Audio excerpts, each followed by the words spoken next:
I think that a lot of people that struggle with eating disorder. You're fucking kidding me! Eating disorder? More like eating disorder.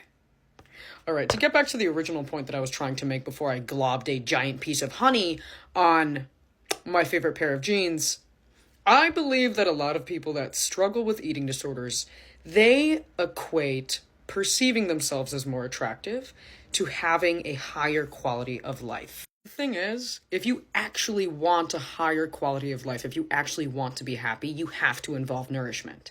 To enjoy the day-to-day experiences that you have on this earth, you have to be eating, you have to have energy. Restrictive eating disorders are often driven by narcissism, and so it's very easy to trick the brain into feeling empowered by the restriction, right? It might feel great to see the scale going down. It might feel great to be thinner than you were 3 months ago. It might feel great to perceive yourself as hotter than you once were before, or hotter than everybody else. But the issue is that, that happiness, that source of confidence that you've discovered, isn't a legitimate source of confidence and happiness. It's completely temporary. Like the idea of you meeting your goals. Temporary. Because you never actually meet them, do you? You know what isn't temporary, though? Your lack of patience. Your short fuse. The frustration and anger you feel throughout the entire day that you can't really pinpoint. You don't understand why you feel like shit.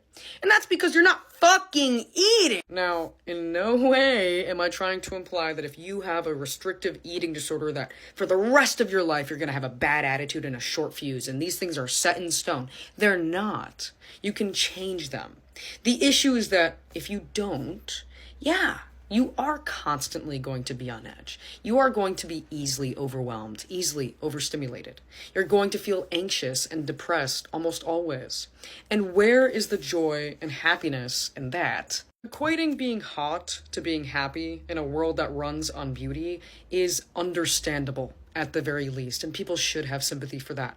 But you're doing a disservice to yourself and others by thinking that that's the only thing you have going for you. Being a certain size temporarily does not make up for the memory loss. Being a certain size temporarily does not make up for the fact that you won't be able to be present with your family and friends. Being a certain size temporarily doesn't even make you more attractive automatically.